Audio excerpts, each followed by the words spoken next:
Why Cyclone Gulab could give rise to another cyclone? Cyclones are less common during June to September monsoon season in India, but various seasons came together to allow Cyclone Gulab to form. Cyclone Gulab developed in September when the monsoon is still lingering on.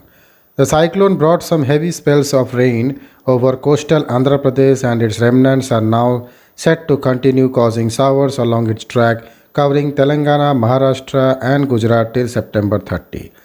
Did India's cyclone season start early this year? India has a biannual cyclone season that occurs between March to May and October to December. But on rare occasions, cyclones do occur in June and September months.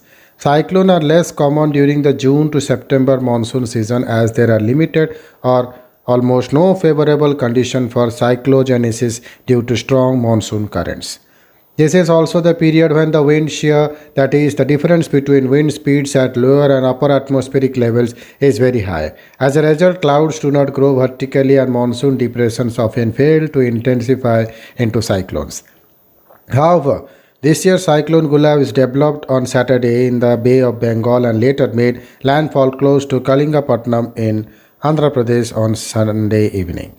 So it can be stated that this year the cyclone season commenced early than usual. The last year a cyclone developed in the Bay of Bengal in September or Cyclone Day in 2018. What favored formation of cyclone Gulab? Three factors in the initial synchrosis phases of Madden-Julian oscillation MJO, warms sea surface temperatures over the Bay of Bengal and the formation of low pressure system on September 24 along lower altitudes aided cyclogenesis, said Mrityunjay Mahapatra, Director General, Indian Meteorological Department.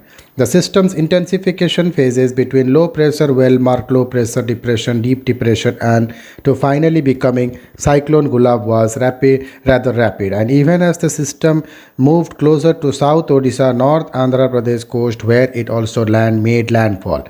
How are remnants of Cyclone Gulab sustaining on land? Usually, cyclones weaken upon reaching land and fizzle out soon after.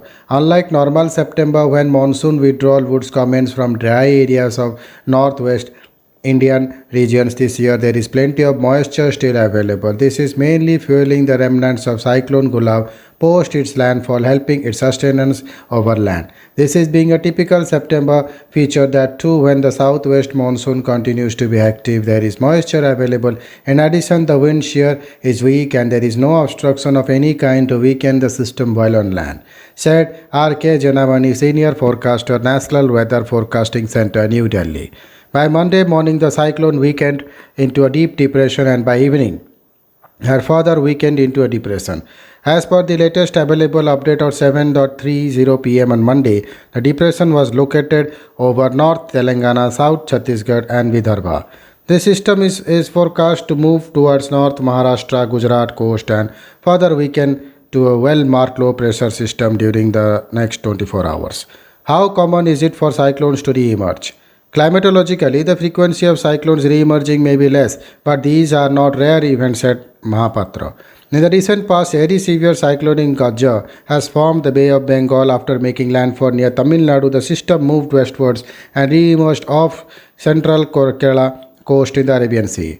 With the present warm conditions prevailing over the North Arabian Sea, chances are high that the remnants of Cyclone Gulab could intensify in the coming days. Once it attains the wind speed of cyclone category 68 to 87 km per hour, the IMD will give a new name. With both the atmospheric and oceanic conditions favoring cyclogenesis, there is strong possibility that system could re-emerge in the North Arabian Sea close to Gujarat, said Roxy Matthew Cole from Indian Institute of Tropical Meteorological, Pune. Corroborating this probability of system intensification and further westward movement, Janavani said the chances of another cyclone developing is moderate, that is 51 to 75% chances in favor. The re-emergent system may not affect India, but IMD had already alerted the Indian Ocean countries as the warning is important for fishermen who are already out in the sea, said Mahapatra. Thank you.